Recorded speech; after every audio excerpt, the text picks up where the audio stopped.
شيخنا الإمام الكتب الحبيب عبد الله بن عبد القادر بن أحمد بالفقيه الإمام الحبر الكتب الحبيب عبد القادر بن أحمد بالفقيه شيخنا مرشدنا كيجي محمد يحيى كيجي أحمد طه وأصولهم فروعهم أهل بيتهم أهل سلسلتهم لحضر جميع والدينا والديكم أمهاتنا أمهاتكم أجدادنا أجدادكم جداتنا جداتكم لمن له حق علينا استوصانا قلدنا عندك بدعاء الخير وإلى حضرة النبي محمد صلى الله عليه وآله وصحبه وسلم الفاتحة.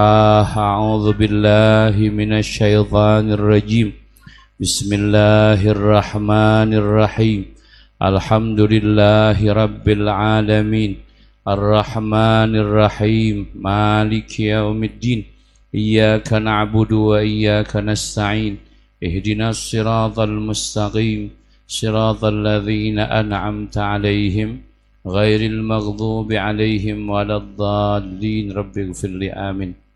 السلام عليكم ورحمة الله تعالى وبركاته. حامدا لله ومصليا ومسلما على حبيب الله سيدنا وحبيبنا وشفيعنا سيدنا محمد بن عبد الله وعلى آله وصحبه ومن تبع هداه ووالاه. اللهم فصل وسلم وبارك وشرف ومجد وعظم على حبيبك سيدنا محمد صلاة تغفر بها الذنوب وتفك بها العصوب وعلى آله وصحبه وسلم. أما بعد. Hadaratil afadhil al-mukarramin, para habaib, para dzurriyyah baginda Rasulullah sallallahu alaihi wasallam, para kiai, para ajengan, para aparatur pemerintahan, muslimin, muslimat, mukminin, mukminat, saderek-saderek sadayana anu karintang dipihormat. Mudah-mudahan dina wengi ayeuna Allah Subhanahu wa taala tikawit ieu dugi ka yaumil kiamah ngajantenkeun urang sadayana janten golongan jalmi-jalmi anu bahagia, bahagia dunia, bahagia akhirat. Amin, amin ya Allah ya Rabbal alamin. Dulur-dulur sadayana, acara urang teh ieu teh nyaeta acara ngagungkeun ngamulyakeun kajungjunan alam, panutan alam, kakasih Allah syafi'ul ummah nyaeta Kangjeng Nabi Muhammad sallallahu alaihi wasallam. Mudah-mudahan kuberkahna urang sadayana ngagungkeun Kangjeng Nabi, kuberkahna urang sadayana ngariung sasarangan di ieu tempat, kuberkahna aosan-aosan salawat ruh urang, ruhani urang nyambung salang ruhani baginda Rasulullah sallallahu alaihi wasallam. Dulur sadayana diterangkeun dina kitab Syarah Al-Arba'in An-Nawawiyah, kitabna ngaranna Majalis As-Saniyah. Ulama ngajelaskeun bahwa Allah Subhanahu wa taala nyeun makhluk teh tilu rupa. Allah Subhanahu wa taala nyeun makhluk teh tilu jenis. Nu kahiji nyaeta makhluk anu ku Allah dibere akal tapi teu dibere nafsu. Aya makhluk Allah dibere akal, manehna ngarti kudu taat ka Allah, manehna ngarti kudu ngagugu ka Allah, tapi ku Allah teu dibere nafsu, teu dibere syahwat. Ngaranna malaikat. Malaikat mah tara pernah salah, salilana bener sabab teu dibere kahayang nu lain-lain. Fikiranana sadar bahwa kudu ngagugu ka Allah Subhanahu wa taala. Aya deui makhluk teh dulur sararea anu ku Allah dijieun teu dibere akal tapi dibere nafsu, ngaranna sato. Sato mah teu boga akal, teu bisa mikir, sato mah dibere nafsu. Itu sato ngaranna da teu bisa mikir. Sato mah sapi teu bisa mikir, doma teu bisa mikir, bisana ngan saukur boga nafsu jeung boga syahwat. Aya deui makhluk anu ku Allah dibere fikiran oge dibere hawa nafsu, ngaranna manusia. Cek ulama, cek anjeunana di mana jelema bisa ngelehkeun hawa nafsuna anu meunang akalna, maka jelema eta naik darajatna kana derajat malaikat, hartina jelema mulia. Tapi lamun jelema teu bisa ngelehkeun kana hawa nafsuna, itu nu meunang nafsu daripada akalna, maka jelema eta pasti derajatna turun kana derajat sato.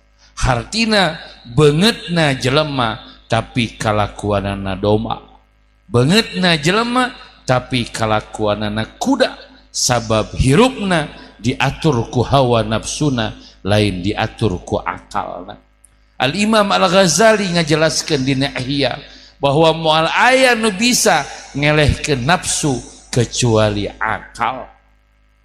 Moal bisa, malaikat moal bisa ngelehkeun nafsu. Keterangan-keterangan moal bisa ngelehkeun nafsu. Kernaon keterangan, kernaon hadis, kernaon Quran, lamun urang teu faham, teu ngarti tentang hadis, tentang Quran.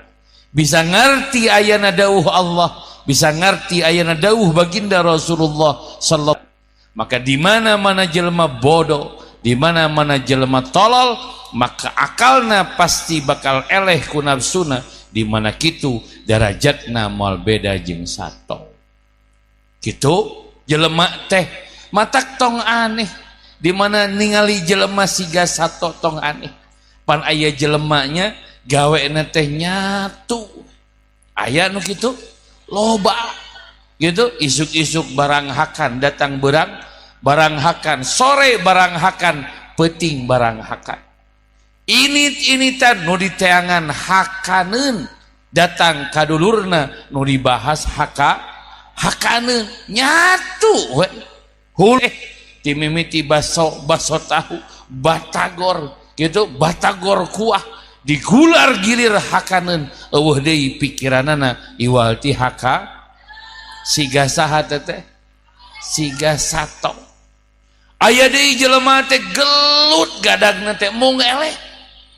Gelut isuk-isuk pasea beurang pan pasea ribut gawena teh siga naon? Siga sato. Naon sato nu gawena ribut? Ucing teh ribut gadagna teh. Pangih jeung nu boga imah ngadak ngameong gitu kan. Dibere dahar ngameong keneh, pangih jeung babaturanana ribut keneh. Gitu jelema siga beungeut mah jelema ngan hatena sato. Naon sabab? Sabab otakna jongkok, otakna turun, otakna eleh ku hawa nafsuna. Kumaha supaya orang jadi mulia? Eueuh deui cara iwal ti ngalawan hawa nafsu. Akal orang jalan, pikiran orang jalan. Matak diterangkeun dina seteuk dina hiji keterangan, rubba syahwatin sa'atin aurasatka huznan tawila. Loba pisan tina kahayang kanikmatan anu sakedeung tapi kasangsaraan anu salilana, nya sangsara dunia, nya sangsara akhirat, nya cilaka dunia, nya cilaka akhirat. Eueuh Kang, kanikmatan dunia anu langgeng eueuh. Gitu matak Nabiullah Nuh alaihi salam ditanya ku malaikat Jibril, ya atwalal anbiya umran, hai nabi anu paling panjang umurna. Diriwayatkan bahwa Nabi Nuh umurna 1000 tahun kurang 50, hartina 850 tahun. Ditanya ku malaikat Jibril, kumaha pendapat anjeun Nuh tentang dunia? Cek Nabi Nuh, dunia teh siga asup ka hiji lawang, kaluar tina lawang nu hiji deui. Hartina kumaha? Hartina cek ulama dunia teh ngaliwat. Dahar ngaliwat, awewe ngaliwat, duit ngaliwat, kabeh ngaliwat.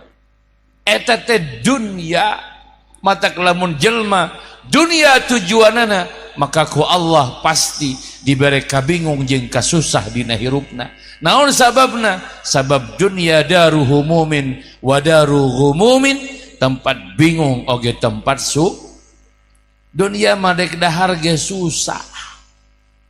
Jelema dek dahar susah, dunia mah kudu masak heula, teu masak kudu meuli heula. geus aya dahareunana kudu dihuapkeun, kudu digayem tuluy, kudu diteleg.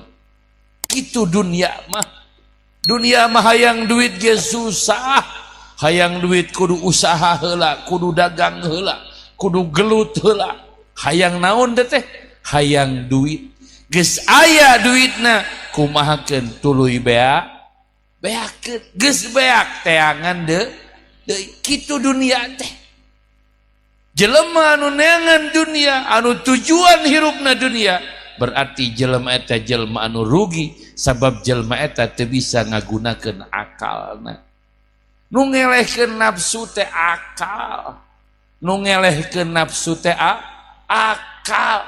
Contoh kieu, ku urang dibere contoh. Sararea nya kudu ngarti, ngaji teh kudu bener, ngaji teh kudu angeus, ngaji teh kudu faham. Di mana ngarti pasti urang robah. Nah urang teu robah sabab teu ngarti. Nah make tara robah sabab teu faham. Tah di mana urang ngarti pasti robah. Cek urang kieu umpamana, Mang, ulah ngaliwat kadinya. Naon kitu? Lamun ngaliwat kadinya di dinya aya begal. Engke motor Mang dicokot, duit Mang dicokot. Cek urang ieu di bejaan gitu, maneh percaya ka urang cek kadinya, maneh salamet sabab urang nyaho di dinya teh aya begal. Maneh percaya salamet, maneh teu percaya ka urang, maneh cilaka. Cek maneh teh kieu, paduli teuing lah, aing mah da teu nyaho, aing mah da teu neuleuh, nu penting aing hayang ngaliwat kadinya. Ngaliwat we kadinya, turuy we di begal. Motor dicokot, duit dicok, kira-kira maneh sedih moal? Sedih. Naon sabab? Sabab teu percaya ka urang. Kitu, teh teh ngaji. Kayakinan hirup urang, awal kepercayaan urang nyaeta keimanan ka Allah Subhanahu wa taala. Kepercayaan ka Kangjeng Nabi Muhammad sallallahu alaihi wasallam. Leungit teu percaya tina diri urang, runtag hirup urang, leungit keyakinan tina diri urang, hancur hirup urang. Kasaha leungitna? Ka Allah. Kasaha leungitna? Ka Rasulullah. Sabab leungit kepercayaan ka Allah, sabab leungit kepercayaan ka Kangjeng Nabi Muhammad sallallahu alaihi wasallam. Gitu? Percaya keneh ka babaturan, percaya keneh ka dudungan, percaya keneh ka pamajikan, percaya keneh karekan kerja daripada ka Allah jeung ka Rasulna. Gitu tah? Tuluy weh dikhianati ku babaturan, dikhianati ku pamajikan, dikhianati ku dunungan, akhirna putus asa. Sangsara hirupna riweuh, hirupna sabab naon? Sabab teu percaya ka Allah, teu percaya ka Rasulna. Tah urang ngariung ieu dikumpulkeun di pangungan, di lampuan, di jieun sarana supaya urang sararea ngarti saha Rasul, supaya urang sararea ngarti saha Allah. Eueuh jelema nu bahagia kecuali ngagugu ka Kangjeng Rasul Muhammad sallallahu alaihi wasallam.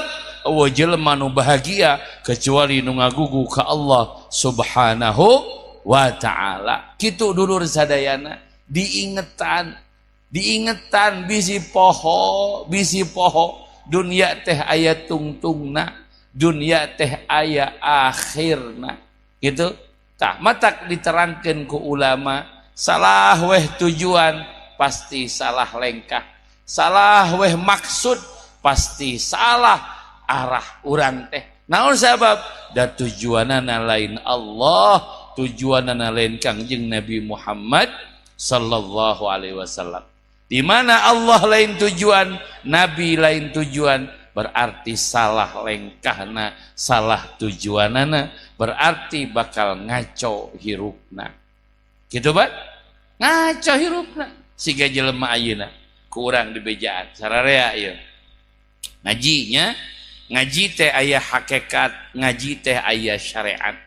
Aya nu katempo ku lahir, aya nu teu katempo ku lahir. Contoh, aya hiji bapa ya. Boga anak tilu, boga anak tilu. Hiji kuliah, nu kadua SMA, nu katilu SD. Hiji kuliah, nu kadua SMA, nu katilu SD. Nu kuliah dibere jajanan teh 50.000, dah jauh.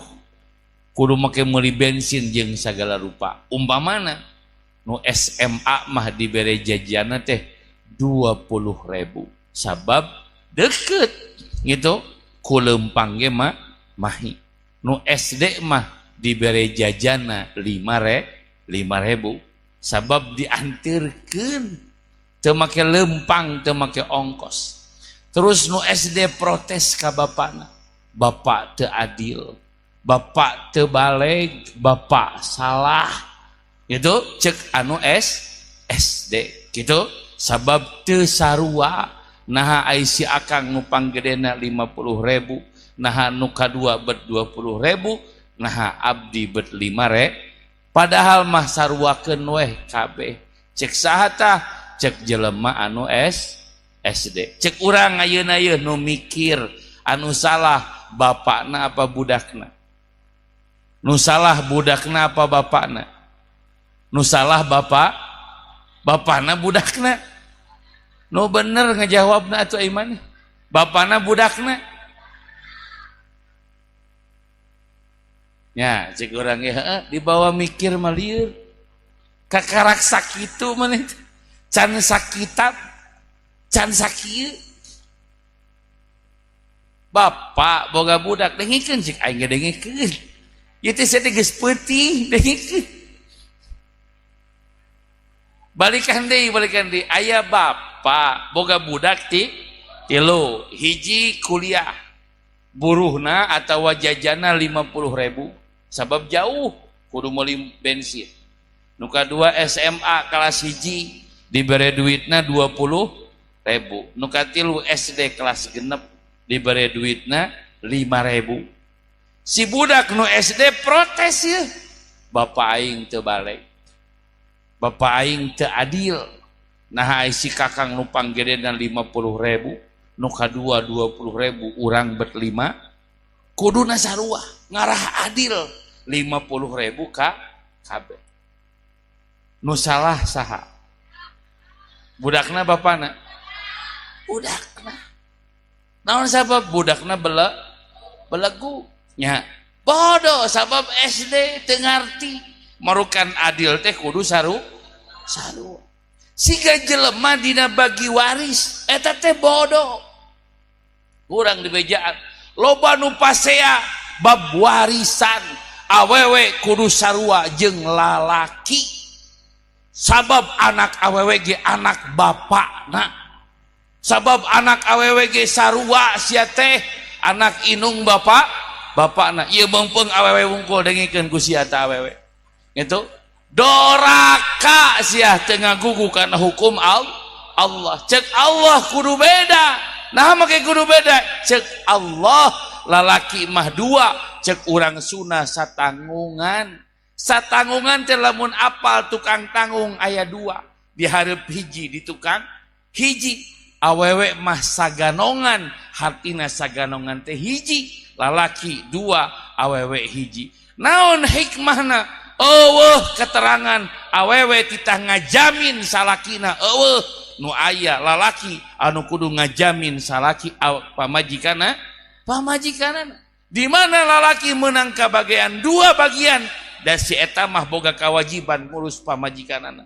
Awewe kan menang sabagian sabab si awewe mah teu boga kewajiban ngurus salakina. Kitu belegug aimani. Allah teh nyaah. Sabab Allah mereka wajib.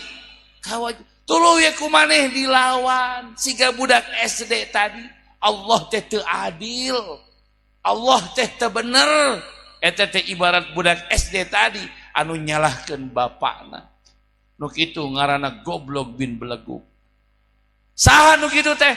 Awewe zaman ayeuna. Tah inget sia doraka situ. Teu meunang sia. Mata kudu ngaji oge. Mata kudu ngaji kudu ngarti ai mane ngaji teh kudu faham. Ngarah teu rudet hirup teh. Matak cek ulama cek Imam Ghazali, di mana tujuan jelema dunia, maka jelema eta pasti bakal sisirikan. Lamun cek bahasa Arab nama bakal hasud, lamun tujuan jelema dunia. Matak loba adi jeung lancek pasea, loba awewe jeung lalaki pasea, loba dulur jeung dulur pasea. Karena naon? Karena hayang menang bagian leuwih gede. Karena tujuanna dunia. Siga tukang dagang jeung tukang dagang pengen amak let. Lamun batur maju urang teu maju. Gitu Pak. Amak lamun batur rame urang teu rame. Mikir nyeri hate ieu kumaha carana supaya batur ditotong, supaya batur cila. Ngaranna naon? Ngaranna hasud. Cek bahasa Sunda mah sirik. Jelema nu hasud teh sarua jeung nyalahkeun Gusti Allah. Sarua jeung nganggap Gusti Allah teh teu adil. Sarua jeung nganggap Gusti Allah teh teu balik dina ngatur. Maka hukumna doraka gede. Kitu maksudna. Narek ka mana urang lamun ngalawan Allah. Dek ka mana urang lamun teu ngagugu ka Gusti Allah. Maka dijamin jelma nu ngagugu hawa nafsuna moal eureun tina kabingung jeung kasusah. Mata wayahna di mana maneh hirup kumaha maneh pasti susah. Model urang ayeuna. Kan urang hirup teh hayang beunghar, heuh? Sararea. Hirup teh hayang beunghar. Kanyataan naon? Kanyataan miskin, kanyataan susah gitu. Minangkana mah kira-kira bahagia teu? Kira-kira bahagia teu? Moal bahagia. Da hayang beunghar, kanyataan susah. Hayang kumaha hirup teh? Hirup teh hayang sagala aya, kanyataan sagala eueuh, susah deui. Gitu Pak. Hirup teh hayang dihormat, kanyataan eueuh anu ngahor, susah deui. Gitu. Hirup teh hayang digugu, kanyataan eueuh nu ngagugu susah deui. Tah jelema nu ngagugu hawa nafsu mah susah hirup. Susah. Nu ngagugu hawa nafsu mah susah. Bujeng-bujeng urusan gede, urusan leutik ge susah. Hayang mah urang teh dibere udud, kanyataan teu dibere susah. Siga ajengan ceuk Kang. Kan ajengan mah hayang nanti disuguhan loh, hayang nanti dengikeun ku maneh gitu. Sia aya ajengan di dieu dengikeun ku sia. Hanya gitu, kahayang nanti ajengan mah terus eueuh nu nyuguhan amak teu. Amak gitu. Naon sababna? Sababna hayang. Sakitu hayangkeun lah hirup, leungitkeun hayangna, cager sia. Cager tah, leungitkeun hayang. Gitu. Atuh leungit hayang mah teu rame. Justru kudu kitu. Hirup mah ulah loba kahayang. Hirup mah ulah loba kahayang bahagia. Lamun teu loba kahayang. Contoh ieu ajengan datang. Teu hayang disuguhan. Lamun teu disuguhan amek teu. Henteu. Da teu hayang disuguhan bae kumaha sia. Dek disuguhan dek henteu paduli teh. Da teu hayang nah, ngeunah kan? Ngeunah. Hirup teh hayang beunghar henteu, hayang senang we. Pek teh teu beunghar nya ngeunah we. Da teu hayang beunghar. Nu penting mah senang. Gitu Bat. Hirup teh minangkana mah teu hayang mobil keun bae. Teu kabeuli mobil. Da teu hayang mobil. Urang panggih jeung jelema Kang, aya jelema ngaranna Ibrahim jelema. Ku aing dibejakeun aing mah tara ngabohong. Si eta mah imahna di jero gang, jauh teh. Make motor ka mamana bari jeung geus butut motorna. Bahagia we si Ibrahim mah. Ditanya ku urang Aisyah teu hayang mobil? Teu. Teu hayang meuli mobil abdi mah Kang. Sumpahna ge teu hayang. Abdi mah boga motor ge bahagia. Cek si Ibrahim. Jep cicing simpen ku urang. Panggih jeung jelema hiji deui. Ngahulang si eta mah stres. Terus we nempoan OLX. Itu naon teh? Nempoan mobil si eta. Nempoan cicilan oto nu kali tu pinen. Terus Ditanya ke urang aing maneh nya riweuh. Nempoan naon? Nempoan mobil. Aing hayang mobil tuh. Boga duit kumpulkeun gitu, hayang meuli. Susah, tegas saya meureun saminggu mah kerung. Kaditu teh nanyakeun mobil. Geus, urang teu ngomongkeun masalah mobil jeung lain mobilna. Ku urang di Bandungan si Ibrahim mah bahagia ku motor butut ge. Naon sabab teu hayang mobil. Si ieu mah geus gablek mobilna teh bogaeun hiji ngan hayang nama hiji susah. Sabab hayang nama ngarti teh di mana maneh loba kahayang maneh loba kasusah. Di mana maneh saeutik kahayang maka maneh bakal saeutik kasusah. Naon hayang naon salahna atuh lamun hayang bahagia. Lamun tanpa syarat bahagia teh naon salahna? Pan urang masuk di syaratan bahagia. Pokona moal ngeunah seuri lamun can boga mobil. Matak tepikan ini jah medudu Da can kabeuli mo kitu Pak. Moal ngeunah sare lamun can kajieun imah matak geus 20 tahun kontrak tara tibra molorna teh. Gegebegan we. Da ngomongna moal tibra sare lamun can kabeuli salah saha teh? Salah urang ai maneh eta teh salah urang sabab urang teu ngarti sabab urang bahagia teh make syarat. Kitu tah dunia teh naik we ka akhirat yeuh naik ka akhirat make otak hirupna ulah make tuur. Lamun urang teu ngagugu ka dunungan, lamun urang teu ngagugu ka bos, kira-kira urang digaji moal. Moal, kira-kira urang dibayar moal. Moal ai maneh. Lamun maneh teu ngagugu ka pangeran, tong ngimpi maneh hayang ka surga. Sakitu babari. Can abdi mah maot teh hayang ka surga, ngeunteung heula sia. Jol hayang ka surga, sok salat tara, sok ngaji tara, sok eureun doraka tara, janji hayang ka surga. Urang mah gadag tara, boga dunungan, henteu jol hayang digaji pan gelo meureun. Sia gawe di saha jol hayang digaji. Kitu meureun. Lamun make otak. Matak jelema nu gablek otak mah tara salah menta gaji. Menta gajina teh kadununganana. Ka bosna, da gawena di bos. Di mana teu boga otak mah menta gajina teh ka batur.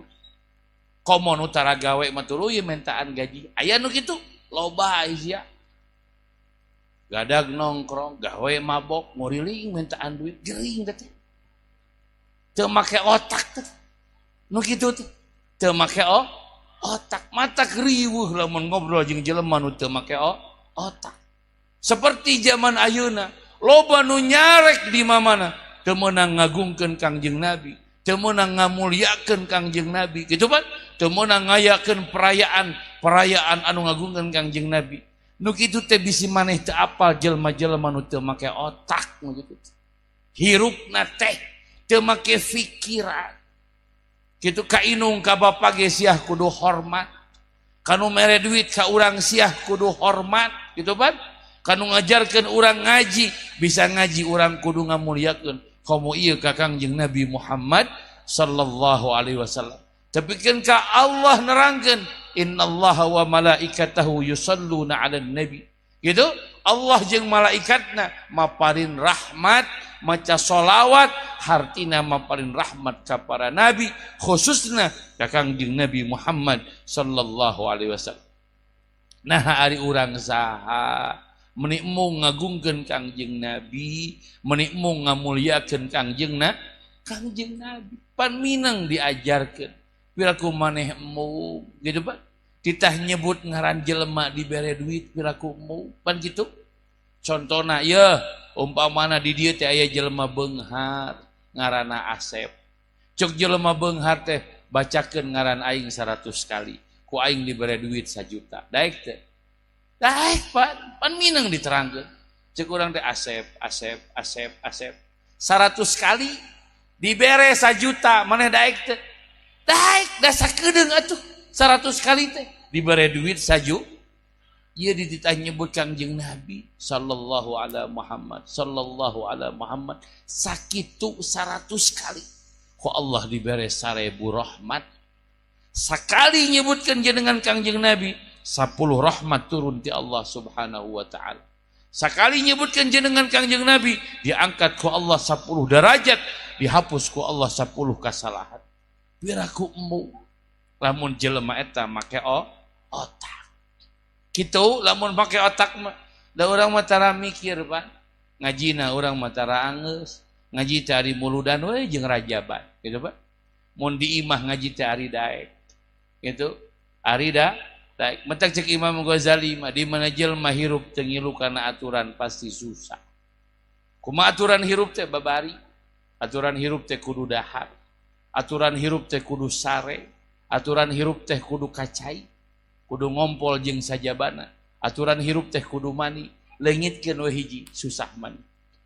Cek urang teh da abdi mah sibuk cenah pangarsa moal molor gering sia. Sok cobaan 1 tahun tong sare, gering mah. Jelema sakumaha sibuk tetep kudu sare. Cek urang teh da abdi mah riweuh pangarsa moal tuang, moal bisa maneh. Anger jelema mah kudu dahar tong dahar sia saminggu gering. Kitu hirup teh. Aya nu ngatur jeung hirup teh aya aturan. Keluar tina aturan, ngaco pasti hirup. Kumaha hirup teh? Hirup teh kudu gede hampura ka batur. Hirup teh ulah hampuraeun batur. Di mana jelema teh gede hampura pasti susah. Pasti pasea, pasti gelut unggal poe. Tong ngomongkeun jeung batur jeung pamajikanana. Tong ngomongkeun jeung batur jeung inung bapana pasti ribut. Lamun teu gede hampura. Nah make kudu gede hampura pan urang mah jelema, ai jelema mah tempat poho, tempat salah. Jelema mah tempat salah, tempat poho. Matak di mana ningali kesalahan di batur, sing inget kesalahan kana diri sorangan. Di mana ningali minangkana mah kacodekaan di batur, sing inget kana kacodekaan diri sorangan. Di mana urang teu gede hampura, maka dijamin hirup urang moal bahagia jeung nu pasti urang moal dihampura ku Allah Subhanahu wa taala. Hok diajar hirup tong gede hampura. Di mana pamajikan telat nyadiakeun cai adat ku sia. Di mana pamajikan telat masak carekan ku sia. Gitu. Di mana salaki telat balik carekan ku ece. Di mana salaki telat mere duit carekan. Di mana emak jeung bapak tere mere duit carekan, goblok-goblokkeun ta emak jeung bapak. Gitu, di mana babaturan teu nulungan teungeulan ku sia. Susah sia hirup. Eta teh pagawean urang.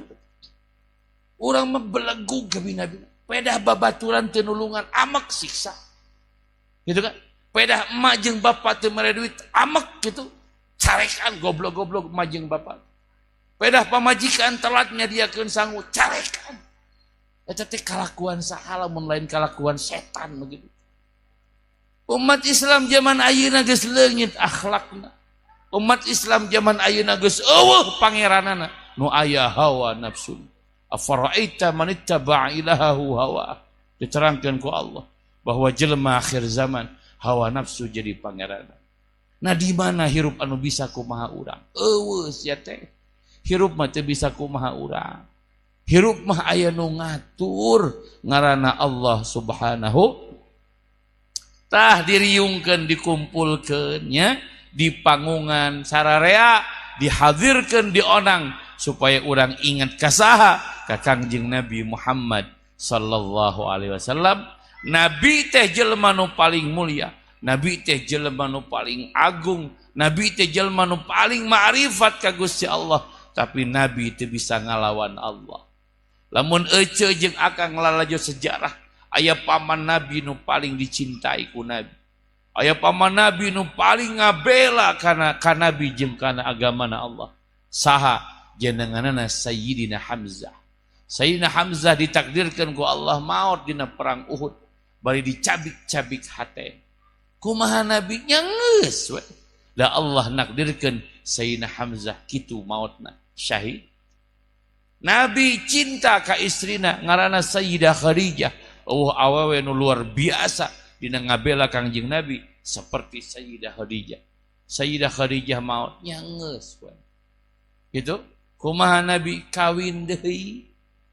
Da Sayyidah Khadijah geus mah geus teu bisa ngalawan Allah Nabi teh. Eta teh jelema anu pangmulyana. Na urang saha meuni riweuh.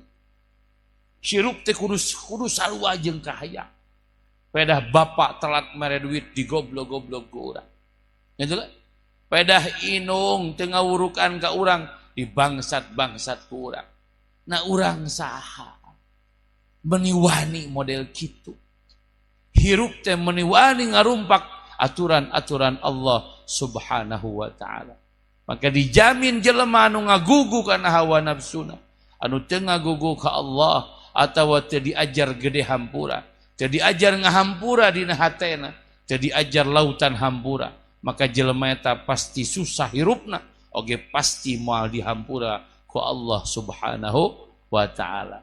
Matak di mana urang tara daek ngahampura kasalahan batur, garansina urang moal dihampura ku Allah Subhanahu wa taala. Na'udzubillah tsumma na'udzubillah. Kitunya dulur-dulur sadayana fa insyaallah engke bakal aya anu ngadugikeun nasihat kanggo urang sadayana eta Kiai Haji Ahmad Salimul Afif oge Abuya Muhyiddin Abdul Qadir Al-Manafi insyaallah sumping bakal ngadugikeun nasihat-nasihat kanggo urang sadayana.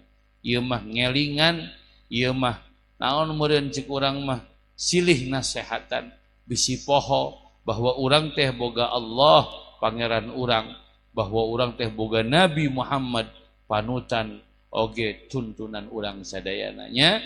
Mudah-mudahan urang sadayana engke di yaumil akhir di akhirat dihijikeun ku Allah sareng baginda Rasulullah sallallahu alaihi wasallam.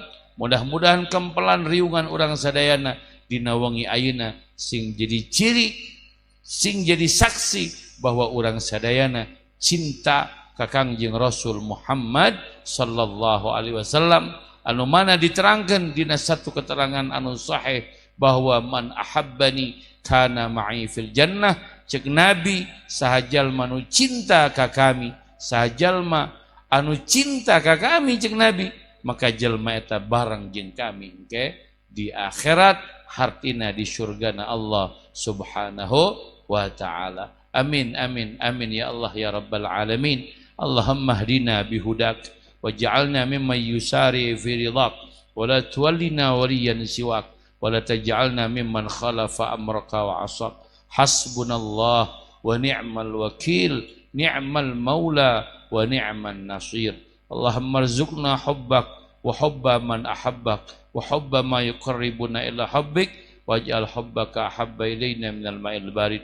Allahumma la tada' lana fi maqamina hadha dhanban illa ghafartah wa la hamman illa farajtah wa la daynan illa qadaitah wa la hajatan min hawaijid dunya wal akhirah hiya laka ridhan illa qadaitaha wa yassartaha.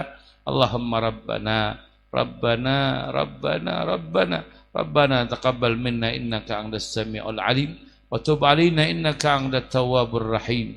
Rabbana atina fid dunya hasanah wa fil akhirati hasanah wa qina adzabannar. Subhana rabbika rabbil izzati amma yasifun wa salamun alal mursalin walhamdulillahi rabbil alamin. Al-Fatihah. A'udzu billahi minasyaitonir rajim.